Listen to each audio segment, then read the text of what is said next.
أنت تطلع بيننا في الكواكب كالبدور بل وأشرف منه يا سيدي خير النبي. بسم الله الرحمن الرحيم. الحمد لله العظيم القدرة والشان شديد البطش والبرهان حافظ الدين والقرآن ما شاء الله كان ما لم يشاء لم يكن لا حول ولا قوة إلا بالله إن أريد إلا الإصلاح ما استطعت وما توفيقي إلا بالله عليه توكلت وإليه أنيب سبحانك لا علم لنا إلا ما علمتنا إنك أنت العليم الحكيم. قال الله سبحانه وتعالى في القرآن الحميد بسم الله الرحمن الرحيم وعلم آدم الأسماء كلها ثم عرضهم على الملائكة فقال أنبئوني بأسماء هؤلاء إن كنتم صادقين قالوا سبحانك لا علم لنا إلا ما علمتنا إنك أنت العليم الحكيم.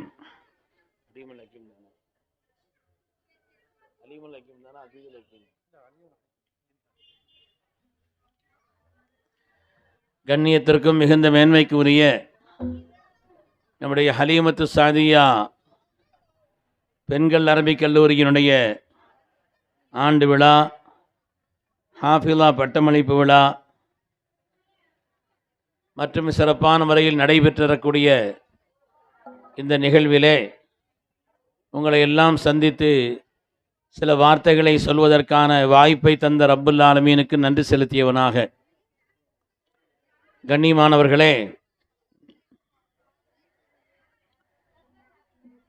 ஆரம்ப கல்வியை குர்ஆன் ஓதக்கூடிய அந்த நிகழ்வை தொடர்ந்து இஸ்லாமிய அடிப்படைகளை விளங்கிக் கொள்வதற்குண்டான ஒரு காரியம் என்பது சாதாரணமானதல்ல. நம்முடைய முன்னோர்களான நன்மக்கள் திண்ணை பள்ளிகளில் வைத்துத்தான் நமது ஊரிலே மார்க்கத்தை ஹயாத்தாக்கினார்கள். நம்ம மூசின் லப்பைன்னு சொல்கிறோம் இல்லையா, முஹ்சின் லப்பை என்று அறியப்படக்கூடிய அந்த முஹ்சின் லப்பை அவர்கள், இதுபோல் நமது ஊரிலே எத்தனையோ பேர் தங்களுடைய திண்ணைகளில் மதரசாக்களை ஆரம்பித்து இன்று பெரிய பெரிய உஸ்தாதுமார்களாக இருப்பவர்களெல்லாம் அவர்களிடத்தில் பாடம் படித்தவர்கள்தான். இந்த திண்ணை மதரசாக்கள் அல்லது இந்த ஆரம்ப கல்வியை பயிற்றுவிக்கக்கூடிய இந்த கல்வி ஸ்தாபனங்கள் தான் தீனின் கேந்திரங்கள் என்பதில் சந்தேகமே இல்லை. இவைகள்தான் தீனினுடைய கேந்திரங்கள். இங்கே உருவாகி வரக்கூடியவர்கள்தான் எதிர்காலத்திலே இந்த தீனை உலகத்திலே சொல்வதற்குண்டான மகத்துவமிக்க உன்னதமானவர்களாக திகழ்கிறார்கள். தாய்மார்கள் நிரம்ப திரண்டிருக்கிறீர்கள். இவ்வளோ தாய்மார்கள் முன்னால் உட்காந்து நான் அப்படி பேசினதில்லை. ரமலானில் கூட அவங்கெல்லாம் பள்ளியில் திரைக்கு பின்னால் தான் இருப்பாங்க. அங்கே எல்லாரையும் முன்னால் வச்சு அசரத்து சரியாக பேசுகிற ஆளா இல்லையா பார்த்துக்காங்கங்கிற மாதிரி முன்னால் வச்சுருக்குது. அதனால் சங்கைக்குரிய தாய்மார்கள் ஒரு வகையில் எங்களுடைய தாயை போல, சகோதரியை போல, எங்களுடைய பிள்ளைகளைப் போல் இருக்கக்கூடியவர்கள் என்ற ஒரு அடிப்படையிலே சில விஷயங்களை கொஞ்சம் கவனமாக நீங்கள் கேட்டுக்கொள்ளும்படி அன்போடு கேட்டுக்கொள்கிறேன். நம்முடைய பிள்ளைகளுக்கு ஆரம்பத்திலேயே சில விதமான ஒழுக்கங்களை கற்றுக் கொடுக்க வேண்டும் என்று நமது உயிரினும் மேலான கண்மணி ரசூலுல்லாஹி ஸல்லல்லாஹு அலைஹி வஸல்லம் சொல்லி தந்திருக்கிறார்கள். அத்திபு அவுலாதக்கும் பி ஸலாசி ஹிசால். குறிப்பாக ரசூல் சொன்னார்கள், உங்களுடைய பிள்ளைகளுக்கு 3 ஒழுக்கங்களை கற்றுக் கொடுத்து விடுங்கள். ஹுப்பி நபியிக்கும் வ ஹுப்பி ஆலி பைத்திஹி வ திலாவத்தில் குர்ஆன். ஸல்லல்லாஹு அலைஹி வஸல்லம் முஹப்பத்தை பிள்ளைகளுக்கு ஊட்டிருங்க. அந்த பிள்ளைகள் ஒருபோதும் சருக மாட்டார்கள், வழிகட மாட்டார்கள். ரசூலுல்லாஹ்வுடைய முஹப்பத் உள்ளத்தில் இருக்குமானால் எந்த காலகட்டத்திலும் அந்த பிள்ளைகள் வழிதவறி போய்விடவோ சருகி போய்விடவோ மாட்டார்கள்.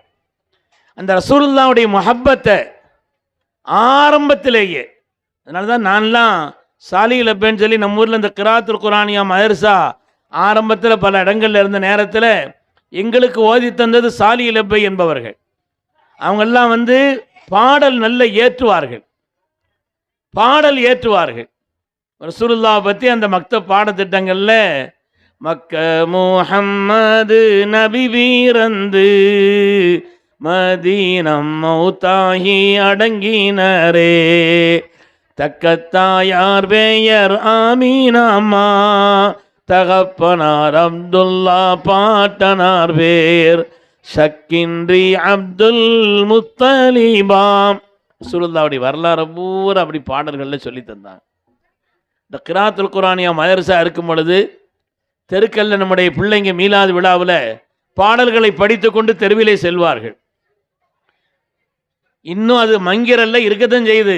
ஆனாலும் அதற்காக உயிர் கொடுக்க வேண்டும். இந்த ஹலீமத்து சாதியாவினுடைய இந்த மதரசாவினுடைய பொறுப்பாளர்களான உஸ்தாமாரிடத்திலும் நான் கேட்கிறேன், நீங்கள் இது மாதிரி தெருக்கல்ல இந்த மீலாது நேரத்தில் அந்த பாடல்களை படித்து கொண்டு தெருவிலே பிள்ளைகளை அழைத்து சென்றால் நிச்சயமாக அந்த தெருவிலே ஈமானிய ஜோதி பிரகாசிப்பதற்கு காரணமாக இருக்கும்.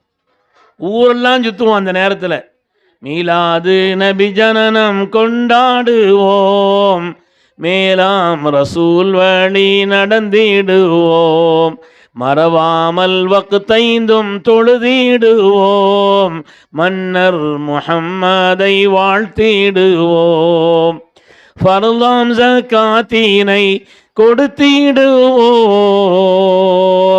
அன்பாக நோன்பையும் நோற்றிடுவோம், ஆஷிகாய் ஹஜ்ஜையும் செய்திடுவோம், அன்னல் முஹம்மதை வாழ்த்திடுவோம், அன்னல் முஹம்மதை வாழ்த்திடு. இதெல்லாம் ரசூலுல்லாஹ்வுடைய முஹப்பத்தை கல்புல புகுத்துறது. ஸல்லல்லாஹு சொன்னாங்க இல்லையா, அவங்களுடைய பிள்ளைகளுக்கு ஆரம்பத்திலேயே ரசூலுல்லாஹ்வுடைய முஹப்பத்தை அவங்களுடைய சந்ததிகள் ஃபாத்திமா நாயகி போல, இமாம் ஹசன் ஹுசைன் அல்லாஹ்வை போல, அலிநாயகத்தை போல, ரசூலுல்லாஹ்வுடைய மனைவிமார்கள், நம்முடைய தாய்மார்கள், அன்னை ஹதிஜா நாயியை போல, ஆயிஷா நாயியை போல இவர்களை பற்றி உண்டான கண்ணியங்களை எல்லாம் பிள்ளைகளுடைய உள்ளத்தில் ஆரம்பத்திலேயே போட்டி விடுங்கள். அது மாதிரி ஒரு திலாவத்தில் குர்ஆன் ஓத கற்றுக் கொடுத்து விடுங்கள். பிள்ளைகளுக்கு சிறு பிராயத்திலேயே குர்ஆன் ஓத தெரிஞ்சிடும். அப்படிப்பட்ட நம்மை ஈமானிய ரீதியான உயிர்ப்பிக்கக்கூடிய மதரசாக்கள் தான் இந்த ஹலீமத்து சாதியா போன்ற இந்த மதரசாக்கள். ஈமானிய ரீதியாக நம்மை ரசூலுல்லாஹ் சொல்லித்தந்த அந்த அதபை வாழ்க்கையிலே செயல்படுத்துவதற்குண்டான ஒரு நடைமுறை. சங்கைக்குரியவர்களே, இந்த இல்மை படித்து அதற்கு பிறகு அவர் வளர்ந்து எந்த துறையில் போனாலும் சரி சருக மாட்டார்கள், சருகி போக மாட்டார்கள். அது அவர்களை ஈமானிய பிரகாசம் உள்ளவர்களாக ஆக்கும் என்பதிலே சந்தேகமே இல்லை. வாங்க,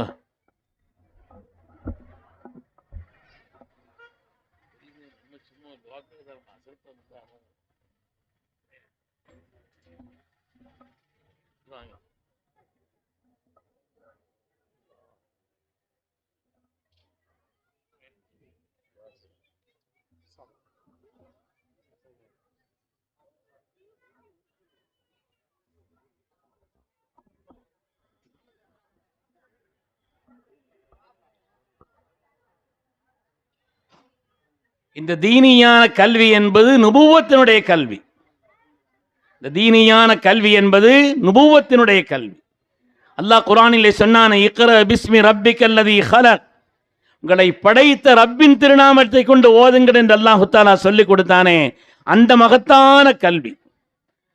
கல்வியை பற்றி குர்ஆன் ஷரீஃபிலே மாத்திரம் 779 சொற்கள் இருப்பதாக சொல்கிறார். 779 வார்த்தைகள் கல்வியினுடைய மகத்துவத்தை சொல்லக்கூடியதாக குர்ஆனில் அவ்வளவு எழுத்துக்கள் இருக்கிறது. அதனால இந்த கல்வி என்பது சாதாரணமானதல்ல. இதிலே படிப்பதுவதிலே, குர்ஆனை ஓதுவதிலே, குர்ஆனை மனனம் செய்வதிலே, ஒரு காலத்தில் நம் ஊரில் குர்ஆன் மனப்பாடம் செய்த ஹாஃபில்கள் ஏராளமாக இருந்தாங்க. குர்ஆன் இது முடிச்சிட்டியான்னா மனப்பாடம் பண்ணிட்டியான்னு அர்த்தம். நம்ம ஊரில் முந்திலாம் குர்ஆன் முடிச்சிட்டாரா அப்படின்னு கேட்டால் மனப்பாடம் பண்ணிட்டாரான்னு அர்த்தம். இப்போ தான் குர்ஆன் முடிச்சிட்டியான்னா பார்த்து ஓதிட்டியானுங்கிறதுக்கு அர்த்தம். கண்ணிமிக்க அபுசூத் ஹஸரத் அவர்கள் சொல்வார்கள், விளையாட்டாக சொல்லுவாங்களாம் ஹஸரத்து, அதாவது ரசூலுல்லாஹி ஸல்லல்லாஹு அலைஹி வஸல்லம் ஜிப்ரீல் அலைஹிஸ்ஸலாம் வஹி கொண்டு போகும் பொழுது மேலப்படை வழியாக போயிட்டா போல் தெரியுது. அதனால அங்கே நிறைய ஹாஃபிலாக்கள் இருக்கிறாங்கங்கிறது அதற்கு சொல்லுவாங்கங்கிறத நம்ம கேள்விப்பட்டிருக்கிறோம். அதற்கு அவர்களை பார்ப்பதற்காக நாங்கள் பெங்களூர் சென்றிருந்த நேரத்தில் ஹஜ்ரத் அவர்கள் சொன்னார்கள், நாங்களும் மேலப்பாளையத்துக்காரன் தான், அங்கே சேமலி குடும்பத்தில் உள்ளவனா என்று ஹஜ்ரத் அவர்கள் பெருமிதம் பங்கு ஆனந்தத்தோடு பழைய நினைவுகளை எல்லாம் அவர்கள் நினைவுபடுத்தி சொன்னார். அதனால ஹஜ்ரத் அவர்கள் ஆரம்பத்தில் நான் இங்கிருந்து வேறூர் பக்கத்திலே உள்ள அந்த இடத்துல தராவியை தொழுவதற்காக போயிருக்கிறேன் என்றெல்லாம் சொல்லி காட்டுவார். அவ்வளவு பாக்கியமான ஒரு ஊரினுடைய அந்த பழைய நிலை மீட்டெடுக்க வேண்டும். ஊரில் குர்ஆன் ஓத தெரியாதவங்க யாருமே இல்லை என்ற ஒரு நிலையை உருவாக்கணும். தாய்மார்கள் அப்படி உருவாக்கலாமா? சத்தமூடி இன்ஷால்லாம் சொல்லுங்களேன். சரி. குர்ஆன் ஓதாது தெரியாதவர்கள் யாருமே இல்லை. இன்னைக்கு உலகத்தில் எல்லாருக்கும் ஆசை நிம்மதியா இருக்கணும். யார்கிட்ட கேட்டாலும் பிரச்சனை. நீ எப்படிங்க இருக்கியா?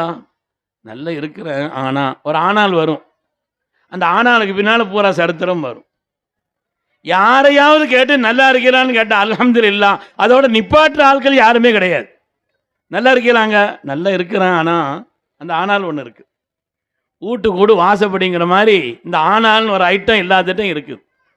இதில் நிம்மதியான வாழ்க்கை நமக்கு வேண்டும் என்று சொன்னால் முதலாவது குர்ஆனுடைய தொடர்பு இருக்கும். குர்ஆனை பார்த்து ஓதக்கூடிய அந்த தன்மை இருக்கிறதே, அதனால் ஏற்படக்கூடிய பலன்கள் கொஞ்சம் நஞ்சமல்ல. சங்கையான தாய்மார்களே, பெரியோர்களே, ரமதானும் நெருங்கி வருகிறது. ரமதானுக்கு குர்ஆனுக்கு நெருக்கமான தொடர்பு இருக்குது. குர்ஆனை கொண்டு ரமதானுக்கு சிறப்பா, ரமதானை கொண்டு குர்ஆனுக்கு சிறப்பான்னு பிரித்து பார்க்க முடியாத அளவிற்கு அந்த அளவிற்கு ரமதானும் குர்ஆனும் நெருக்கமானது. குர்ஆனை ஒரு மனிதர் நேமமாக ஓத தெரிந்து விட்டால், நேமமாக ஓதணும், தினந்தோறும் ஓதணும். குர்ஆன் ஓதுவதில் தனி ஒரு கவனம் இருக்கணும். குர்ஆனை ஓத தெரிந்தால் 70 வகையான பயன்பாடுகள் இருக்கிறது என்று பெருமக்கள் சொல்வார். ஆகிரத்தினுடைய பலன்கள்ங்கிறது தனி, உலகத்திலேயே இருக்குதான். சலாசத்துன் யஸிதுனல் ஹிஃத வ யுர்ஹிபுனல் பல்கம, 3 காரியங்கள் மனித உடலில் தேங்கியிருந்து கட்டி சளியை தரக்கூடிய, இந்த கட்டி சளியெல்லாம் நீக்கும் 3 காரியங்கள். உடலுக்கு தீங்களிக்கக்கூடிய கட்டி சளியை நீக்கும். சூதா சொன்னாங்க 3 காரியம். ஒன்று அஸ்ஸியாமு வஸ்ஸிவாக்கு வத்திலாவத்துல் குர்ஆன். ஒன்று நோன்பு. நோன்பு வச்சவங்களை பாருங்களேன், ஒரே அஹ்ன்னு காரிக்கிட்டே இருக்கிறாங்க இல்லையா? அது காரல் சளியை போல வெளியே கொண்டு வரும். காரி கட்டி உடலில் தேங்கி இருக்கக்கூடிய கட்டி சளியை வெளியே கொண்டு வரும். 2வது பல்லையும் நாக்கையும் சுத்தம் செய்யக்கூடிய அந்த சிவாக்கு இருக்குது இல்லையா, அதுவும் அப்படித்தான். நாக்கை தேய்க்கும் பொழுது சளி அவ்வளோ வெளியில் வருது. ஒரு ஆள் ஆரோக்கியமாக இருக்கிறாரா இல்லையாங்கிறதுக்கு உண்டான அடையாளமே அவருடைய நாக்கில் எவ்வளோ மஞ்சள் இருக்குதுன்னு பார்த்தா போதுமானது. அதில் மஞ்சள் குறைஞ்சி அது அந்த சிவப்பு தன்மை நாக்கில் இருக்கக்கூடிய அசல் தன்மை இருந்துச்சுன்னா ஆரோக்கியமாக இருக்கிறாருன்னு அர்த்தம். அதில் நல்லா கட்டி பிடிச்சி மஞ்சள் இருந்துச்சுன்னா ஆரோக்கியம் குறைவுன்னு அர்த்தம். அதனால சளியை வெளியாக்கக்கூடிய சிவாக்கை போல, நோன்பை போல திலாவத்துல் குர்ஆன், குர்ஆன் ஓதுவது. இது சின்ன பயன். நான் சொல்றது ஆரம்பமான ஒரு பயன். குர்ஆனை நேமமாக ஓதி வந்தால் அது ஏற்படுத்தி தரக்கூடிய ஒரு தனி பயான் நடந்துகிட்டு இருக்குதே. ஆமா ஏமா, இங்க ஒரு தனி பயான் நடந்துகிட்டு இருக்குது. என்ன விஷயம்?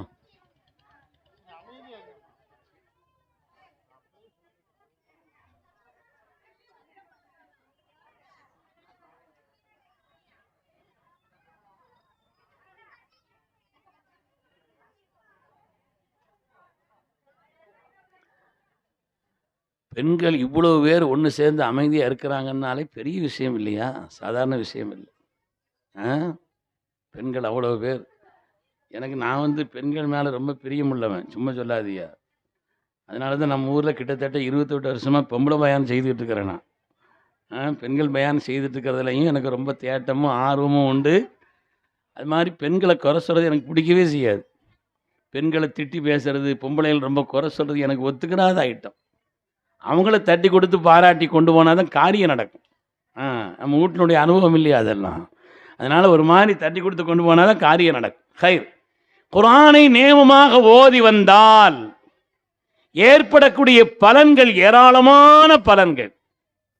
அதில் ஒரு பலன் என்னன்னு சொன்னால், தப்பத் யதா அபீ லஹப் அப்படிங்கிற அந்த சூரா இறங்குச்சு இல்லையா? அதில் அபூலஹபையும் அவனுடைய மனைவி அருவாவையும் கண்டித்து ஆயத்து இறங்குச்சு. ஏன் அவ்வளோ பேர் இருக்கு அபூலஹபும் கண்டிச்சு ஆயத்து இறக்குச்சு? அதுக்கு காரணங்கள் அது மதரசாக்கள் தான் சொல்லணும். அந்த ஆயத்து இறங்கின பிறகு அபூலஹபினுடைய மனைவிக்கு ரொம்ப ரோஷம். அவள் என்ன செய்தான்னா, ஒரு பெரிய கல்லை தூக்கிட்டு ஒரு இடத்துல இருக்கிற அபூபக்கர் சித்திக் தான் அவங்களும் ரசூலுல்லாஹ் நின்று பேசிக்கிட்டு இருந்தாங்க. அந்த இடத்துல இந்த கல்லை தூக்கிட்டு வர்றா. முகத்தில் கடுமையான கோபக்கணல், கையிலே கல். ரசூலுல்லாஹ்வை பார்த்துட்டு வர்றா.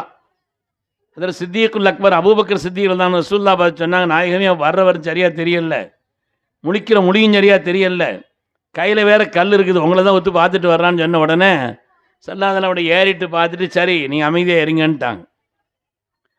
அங்கே பக்கத்தில் வந்த உடனே அந்த நேரத்தில் இதற்கு அபூபக்கர் சித்திகள் தான் அவங்கள பார்த்து அந்த அருவாங்கிறவ கேட்டாப்லையாம், ஐன சாஹிபுக்கு உங்கள்கிட்ட பேசிக்கிட்டு இருந்தார், அவங்க நண்பரை எங்கன்னு கேட்டாப்லையாம். சொல்லுதான் அவங்களும் ஒன்றா பேசிக்கிட்டு தான் இருக்கிறாங்க. உங்கள் நண்பரை எங்கே, உங்கள்கிட்ட பேசிக்கிட்டு இருந்தாங்களோ நண்பரை எங்கன்னு கேட்டாப்லையாம். அதற்கு அபூபக்கர் சித்திக் நான் வாழ்க்கையில் பொய்யே சொன்னதில்லை, என்னது நிற்கிறாங்க, ஆனால் அவள் கையில் வச்சுருக்கிற கல்லும் முடிக்கிற மொழியும் இன்னும் நிற்கிறாங்கன்னு சொல்கிறதுக்கு இவங்களுக்கு மனசு வரல, பொய்யும் சொல்ல முடியாது. அதனால் அல்லாஹு ஆலமு மின் அபீபக்கர் பின் அபி குஹாஃபா, அபூபக்கரை விட அல்லாஹ் ரொம்ப தெரிஞ்சவன், என்னமோ நடக்குதுன்னு அடங்கிக்கிட்டாங்க. அபூபக்கரை விட அல்லாஹ் ரொம்ப தெரிஞ்சவன் பதில் சொல்லிட்டாங்க. இப்போ அங்கே எங்கேயும் கல்லை பார்த்துட்டு கீழே போட்டு போயிட்டா. அப்போ தான் இந்த ஆயத்து வந்துச்சுன்னு ஒரு விளக்க உரையில் இப்படி சொல்வார்கள், வைதா கரஅத்தல் குர்ஆன், வைதா ஒரு ஆள் போய் எங்கே போய் சொல்லு அந்தபடி கூப்பிடுங்க.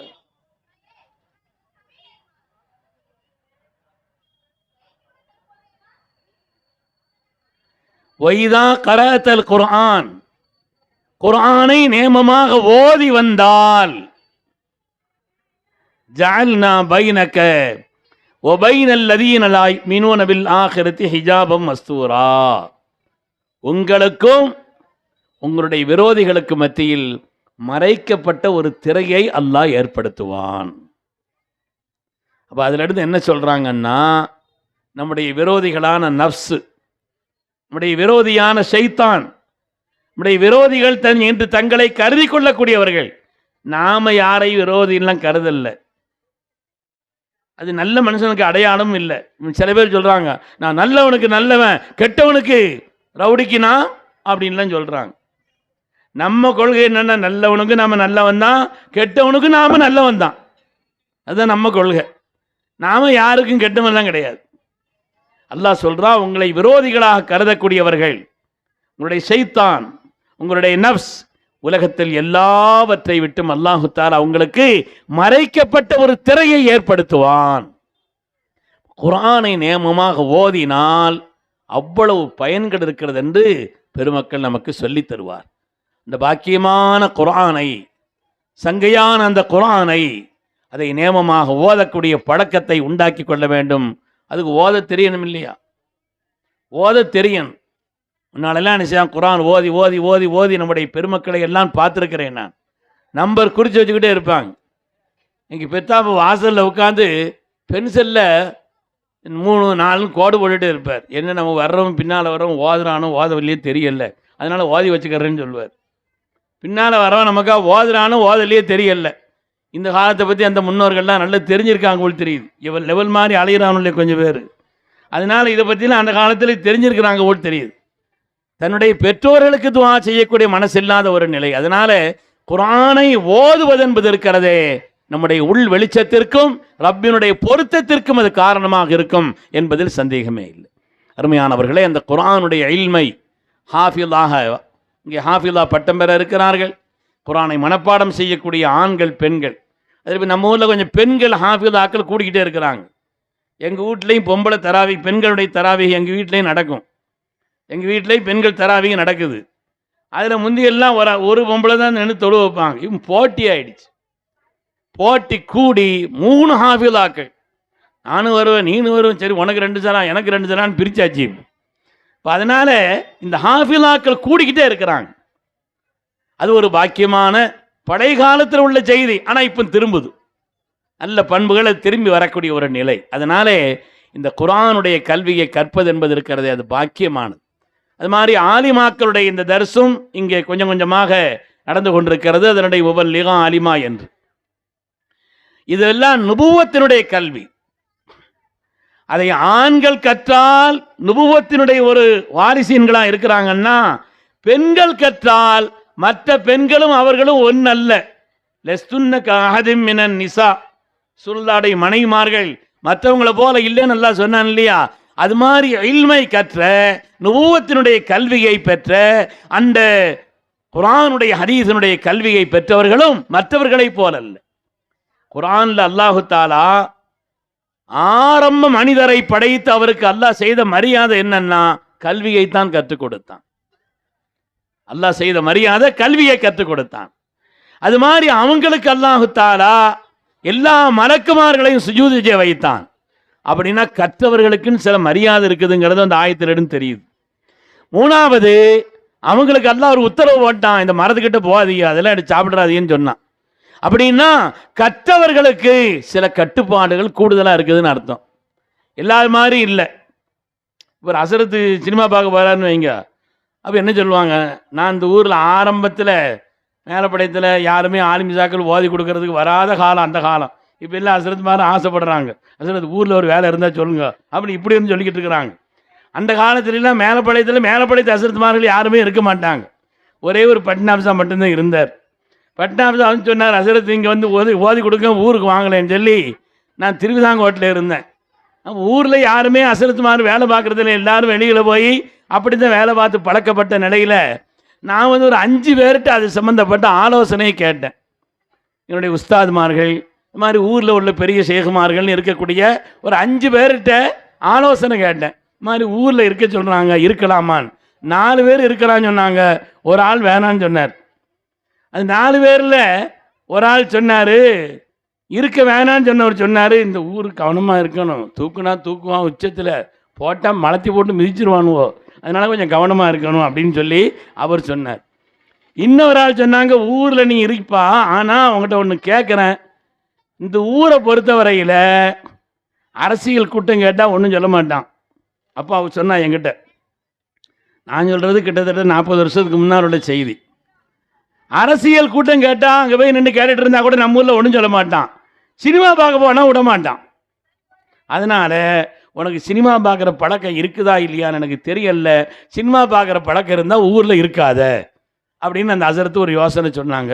நான் சொன்னேன், எனக்கு சினிமா பார்க்குற பழக்கம் இல்லை, ரொம்ப சின்ன வயசில் யார் இல்லாமல் கூப்பிட்டு போய் என்னமோ அப்படி தான் தவிர எனக்கு தெரிஞ்சு விவரம் தெரிஞ்சு நான் வந்து சினிமா தேட்டரில் போய் இப்படி பார்த்த மாதிரிலாம் ஒன்றும் தெரியல, அதனால் அப்படின்லாம் என்னை பிடிக்க முடியாது அப்படிங்கிறதையும் அவங்கள்ட்ட சொல்லிட்டேன். அருமையானவர்களே, அதனாலே எதுக்கு சொல்ல வருகிறோம் என்று சொன்னால், கற்றவர்களுக்கும் ஓதியவர்களுக்கும் ஓதிய ஆண்களுக்கும் பெண்களுக்கும் சில விதமான கட்டுப்பாடுகள் இருக்கிறது. சில விதமான கட்டுப்பாடு எல்லாரும் மாதிரியும் அவங்க நடக்க முடியாது என்பதற்காக நான் சொல்ல வருகிறேன். சங்கைக்குரியவர்களே, கல்வியினுடைய மகத்துவம் என்பது, அதிலேயும் குர்ஆனுடைய ஹதீஸினுடைய இந்த கல்வியினுடைய மகத்துவம் என்பது சாதாரணமானது அல்ல. மஹ்மூதுல் கஸனவியின் ஒரு பெரிய மன்னர் இருந்தார். நான் முடிச்சிடுறேன், பெரிய சிறுத்து இருக்கிறாங்க, இன்ஷா அல்லாஹ் அவங்க தெளிவாக நம்ம ஊருக்கு வந்திருக்கிறாங்க. நம்ம ஊரில் உள்ள நிறைய மாணவர்களுக்கு ஹஸரத் உஸ்தாத் நீனாம்பள்ளி சொல்கிறாங்க.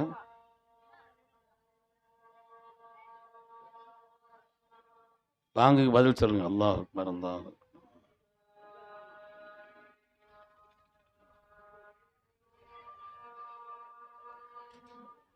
இல்லல்லாஹ்.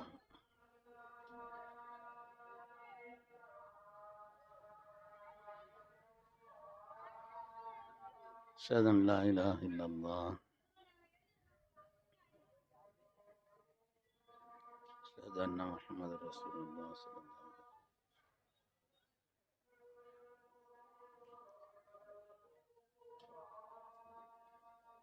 எங்க வேற ஐட்டம் மாதிரி தெரியுது, விளையாட்டு பள்ளியா இல்லப்பா, அவனுக்கு வேற ஐட்டம் இல்லப்பா, இது வேற சாம் கிடக்கு தெரியல, சாம் இருக்கு.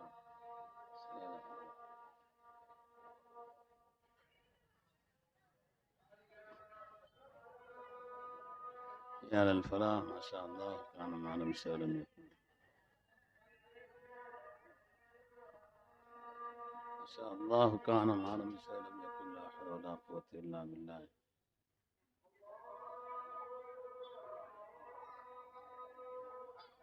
الله أكبر الله أكبر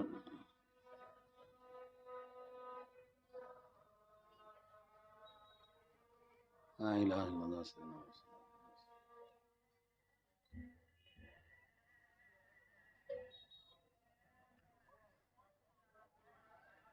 இங்கே வருகை இருக்கக்கூடிய பெரிய ஹஜ்ரத் அவர்கள் நம்ம ஊரில் உள்ள ஏராளமான ஆலிம்களுக்கு ஹஜ்ரத் அவர்கள் உஸ்தாத்.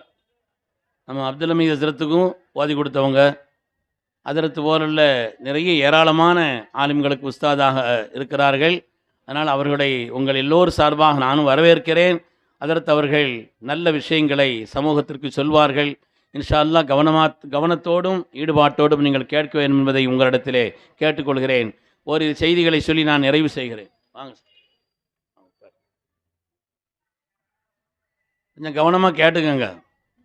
பொம்பளைலாம் இனிமேல் அடுத்த பயானுக்கெல்லாம் வரும்போது ஒரு தாள் கொண்டு வாங்க, குறித்து வச்சுக்கோங்க. ஹஜ்ரத் என்ன சொல்கிறாரு, என்ன பயான் சொல்கிறேன்னு சொல்லி. நோம்பலாம் பயான் நடக்கும் இல்லையா, ஞாயிற்றுக்கிழமை காலையில் 10 மணிக்கெலாம் நடக்கிற நேரத்தில் அதை எழுதி கொண்டு என்ன செய்யணும், குறித்து வச்சுக்கிட்டு அந்த காரியங்களெல்லாம் செய்யணும். சரி, ஞாபகத்திற்காக ஒரே ஒரு வரலாறை சொல்லி நான் முடிக்கிறேன். மஹ்மூத் அல் கஸ்னவி அப்படின்னு ஒரு மன்னர் இருந்தார். அந்த மன்னருக்கு 3 சந்தேகம். ஒவ்வொரு ஆள்களுக்கும் ஒரு விதமான சந்தேகம் இருக்கும் இல்லையா. அந்த மன்னருக்கு 3 சந்தேகம் இருந்துச்சான். ஒன்று என்னன்னா, நான் அரசராக இருக்கிறேன், ஆனால் என்னுடைய தகப்பனார் ஒரு படை வீரராகத்தானே இருந்தார். அவர் ஒரு படை வீரர், நான் இன்று ஒரு மன்னன். ரெண்டா, அவருக்கும் எனக்கும் நிறத்தால் கொஞ்சம் தோற்றத்தில் வித்தியாசம் இருக்குது. நிறத்தால வித்தியாசம் இருக்குது. உண்மையிலேயே என்னுடைய தகப்பனார் அந்த அறியப்படக்கூடிய அந்த சுபுக் தஜ்ங்கிற அவர் தானா அப்படின்னு ஒரு சந்தேகம். இது போய் யார்ட்டையும் கேட்க முடியாது இல்லையா. யார்ட்டையுமே கேட்டா எப்பொருள் யார் யார் வாய் கேட்பினும் அப்பொருள் மெய்ப்பொருள் காண்பது அறிவுன்னு. எங்கள் வாப்பை பற்றி எனக்கு சந்தேகமாக இருக்குன்னு ஊரில் போய் சொன்னால் விடுவானா? அதான் பிறப்பே இனப்பிறப்பாயிரும். அதனால் யார்ட்டையுமே கேட்க முடியாது. ஆனால் உள்ளதில் ஒரு சந்தேகம் இருந்துச்சு. முதல் சந்தேகம். ரெண்டாவது சந்தேகம் என்னென்னா, ரசூலுல்லாஹ்வுடைய வாரிசுகள் நபிமார்கள்னு, நபிமார்களுடைய வாரிசீன்கள் ஆலிம்கள்னு சொல்கிறாங்களே, இந்த ஆலிம்களுக்கு அவ்வளோ பெரிய அந்தஸ்தாக இருக்குது. ரசூலுல்லாஹ்வுடைய வாரிசுகள் அப்படின்னு சொல்லப்படக்கூடிய அளவுக்கு இந்த ஆலிம்களுக்கு அவ்வளோ பெரிய கண்ணியமாக இருக்குது. நபிமார்கள்னா யார், ரசூலுல்லாஹ்கள்னா யார், அவங்க வாரிசுகள் அப்படின்னு சொல்லக்கூடிய அளவுக்கு உண்மையிலே கண்ணியம் தானா, இல்லை ஹஜ்ரத் மாதிரி ஏதாவது அடிச்சு விட்றாங்களா அப்படின்னு ஒரு ரெண்டாவது சந்தேகமும் இருந்துச்சு. மூணாவது, நமக்கு தெரிந்த அமலை செய்கிறோம், நமக்கு சொர்க்கம் கிடைக்குமா, கன்ஃபார்மா இல்லையா அப்படின்னு அவருக்கு இந்த 3 சந்தேகம் இருந்துக்கிட்டே இருந்துச்சு. ஒரு நாள் அந்த மன்னர் வீதி வழியாக செல்கிறார். அங்கே ஒரு ஆலிம், மார்க்க அறிஞர், அவர் பொது வெளிச்சத்திலே உட்கார்ந்து சில கிதாபுகளை, சில நூல்களை படித்து கொண்டிருக்கிறார். அப்போ வீதி உலா சென்ற மன்னர் அவர்கள், ஏங்க இங்கே உட்காந்து பொது இடத்துல உட்காந்து பணியிலையும் இதுலையும் இங்கே உட்காந்து படிச்சுட்டு இருக்கிறீங்க, பள்ளிகளில் அங்கனங்கன பொது இடத்துல அப்படி இடங்களில் போய் உட்காந்து படிக்க வேண்டியதானேன்னு சொன்னாங்க. இல்லை, அங்கெல்லாம் வெளிச்சம் இல்லை, இங்கே தான் இருக்குது, அதனால இங்கே உட்காந்து படிக்கிறேன் அப்படின்னு சொல்லி சொன்னாங்க. சரி அப்படின்னு சொல்லி அதுக்கு பிறகு பள்ளியில் அவங்களுடைய உத்தரவின் பேரில் பள்ளியிலெல்லாம் வெளிச்சம் போட்டு வைங்க, படிக்கக்கூடிய உஸ்தாத்மார்கள் மாணவர்கள் அவங்க படிச்சுக்கிட்டு இருக்கணும். அந்த காலத்தில் படிப்பில் ரொம்ப ஆர்வம்லாம் இருந்துச்சு, இப்போ கொஞ்சம் குறைஞ்சிருக்குது. அதனால் அவங்க படிச்சுக்கிறணும், ஓதிக்கிறணுங்கிற மாதிரி அப்படி ஏற்பாடு செய்தாங்களாம். ஏற்பாடு செய்து படுத்துட்டார். படுத்தால் கனவிலே நமது உயிரினும் மேலான கண்மணி முஹம்மதுர் ரசூலுல்லாஹி ஸல்லல்லாஹு அலைஹி வஸல்லம் கனவுல வந்துட்டாங்க. ரசூலுல்லாஹ் கனவுல வந்தாங்கன்னா ரசூலுல்லாஹ் தான். ஏன்னா வேற யாரும் கனவுல ரசூலுல்லாங்கிற தோற்றத்தில் நமக்கு இவங்க ரசூலுல்லாஹ் மனசில் பதிகிற நம்ம நிலையில் யாருமே வர முடியாது. உங்கள் தோற்றத்தில் யாரும் உருவம் வேற யாருமே எடுக்க முடியாது. ஷைத்தான் கூட எந்த தோற்றம் வேண்டுமானாலும் எடுத்துக்கிறலாம். திடீர்னு சோப்பு தலப்பா கட்டிட்டு வருவான். பல நிலைகளில் ஷைத்தான் கூட வேற ஏதாவது கோலம் எடுக்கலாம். ஆனால் ரசூலுல்லாஹ்வுடைய கோலத்தை யாரும் எடுக்கவே முடியாது. அந்த ரசூலுல்லாஹ் ஸல்லல்லாஹு அலைஹி வஸல்லம் கனவுல வந்தாங்க. அல்லாஹ் நமக்கும் அந்த பாக்கியத்தை தந்தரல வேண்டும். ரசூலுல்லாஹ்வை கனவில் காணக்கூடிய ஒளி நிறைந்த அவருடைய திருமுகத்தை அருள்முகத்தை காணும் நசீபையும் அல்லாஹ் நமக்கு தந்தருள்வானாக. ரசூலுல்லாஹ் கனவுல வந்து சொன்னாங்களாம், யப்ன சுபுக்தஜின் அக்ரமக்கல்லாஹு பில் ஜன்னா கமா அக்ரம்த வரசதி. அவருடைய 3 சந்தேகங்களுக்கும் ரசூலுல்லாஹ் பதில் சொல்லி போயிட்டாங்க. சுபுக்தஜினுடைய மகனே முதல்ல கூப்பிடுறாங்க. வாப்பா சுபுக்தஜின் தான் கன்ஃபார்ம் ஆயிடுச்சு. அப்போ சுபுக்தஜினுடைய மகனே, அக்ரமக்கல்லாஹு பில் ஜன்னா, அல்லாஹ் சொர்க்கத்தை கொண்டு உன்னை கண்ணியப்படுத்தட்டும். கமா அக்ரம்த வரசதி, என்னுடைய வாரிசை நீ கண்ணியப்படுத்தியது போல அப்படின்னு ஸல்லல்லாஹு அலைஹி வஸல்லம் கனவுல வந்து சொன்னாங்க. 3 சந்தேகத்துக்கு உண்டான ஒரு விடையாக அந்த வார்த்தையை சொன்னார். அதனால உலகத்தில் எத்தனையோ கல்விகள் இருந்தாலும் குர்ஆனை பற்றிய, ஹதீஸை பற்றிய, மார்க்கத்தினுடைய அடிப்படைகளை கொண்ட இந்த கல்வியை கற்றுக்கொள்வது, அதிலையும் ஆரம்ப கல்விங்கிறது இருக்குதே, அது இந்த தீனுடைய உயிர் நாடி. தீனுடைய உயிர் நாடி. பழைய காலத்தில் ஓத தெரியலன்னா, குர்ஆன் ஓத தெரியாதா அப்படியா அப்படின்னு சொல்லுவாங்க. இப்போ பெரிய ஆட்கள் ஏத்திகாவில் இருந்தாங்க கூட கொஞ்சம் பேர். நான் அந்த லொஹர் நேரத்தில் ஒரு ஆட்களையும் கூப்பிட்டு அவங்களுடைய நிலை என்னங்கிறதுக்காண்டி கிட்டத்தட்ட 60 பேருக்கு மேலே கூட ஏத்திகாவில் இருந்தாங்க. ஒவ்வொருத்தருடைய நிலையெல்லாம் கூப்பிட்டு கேட்கும் பொழுது அதில் பல பேர் குர்ஆன் ஓத தெரியாமல் இருந்து எனக்கு ஆச்சரியமாக இருந்துச்சு. ரமலானுடைய கடைசி 10 நாட்களும் பள்ளிக்குள்ளே ஏத்திகாவ் இருக்கிறதா இருந்தால் எவ்வளோ அமல் செய்கிறதுல ஆர்வம் உள்ளவங்க அங்கே இருப்பாங்க. அவங்களே சில பேர் குர்ஆன் ஓத தெரியாமல் இருந்துச்சு. அதனால் அருமையான தாய்மார்களே, முதல்ல வீட்டில் நீங்கள் குர்ஆன் ஓதுங்க, வீட்டில் நீங்கள் தொழுகுங்க, வீட்டில் நல்ல இபாதத் செய்யுங்க. பட்னாப்ஸ் அடிக்கடி பொது இடத்துல சொல்லுவாங்க, நூலை போல சேலை, தாயை போல பிள்ளைன்னு சொல்லி. ஹஸரத் பட்னாப்ஸ் அவங்க எங்கே பயான் செய்தாலும் இந்த கதை எந்த வார்த்தையும் சொல்லாமல் இருக்க மாட்டாங்க. அதனால நூல் எந்த கலரில் இருக்குதோ அந்த கலரில் சேலை. நம்முடைய தாய் வீட்டில் உள்ள பெண்கள் எந்த குணத்தில் இருக்கிறாங்களோ அந்த குணத்தில் தான் பிள்ளைகளும் இருப்பான். மதுரையில் ஐஏஎஸ் அதிகாரி ஒரு ஆள் இந்த கிரானைட் சம்பந்தப்பட்ட விஷயங்களை எல்லாம் அந்த வழக்குகளை விசாரிக்கிறதுக்காக வேண்டி சங்கர், அப்படி சங்கர் தானே நினைக்கிறேன், சகாயம்னு ஒரு ஐஏஎஸ் அதிகாரி, அவரை பற்றி ஒரு புக்கு வந்திருக்குது.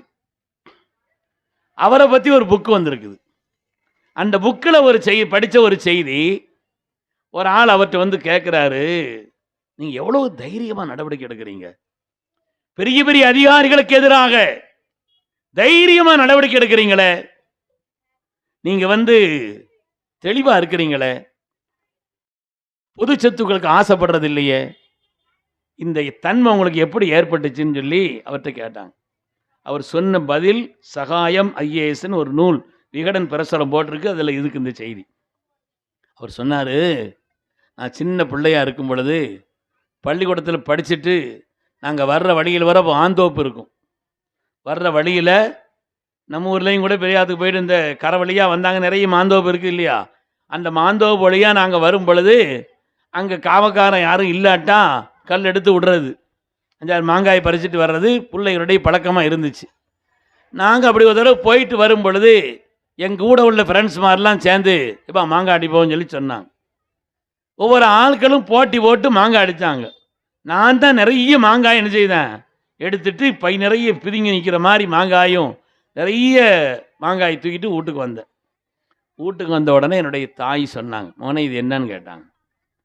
இல்லைம்மா, பிள்ளைகள் எல்லாரும் சேர்ந்து நாங்களாம் மாங்காய் அடித்தோம், எனக்கு தான் நிறைய மாங்காய் கிடச்சிச்சு, நீ என் பையனாக இருந்தால் இதை கொண்டு போய் எங்கே கொடுத்துட்டு வந்துடு, இது நமக்கு உள்ள உடைமை அல்ல, இது யாருடைய சொத்து, இது நம்முடைய உடைமையா, இது நீ என் பையனா இருந்தா இதை கொண்டு போய் கொடுத்துட்டு வா அப்படின்னு என்னுடைய தாய் என்கிட்ட சொன்னாங்க.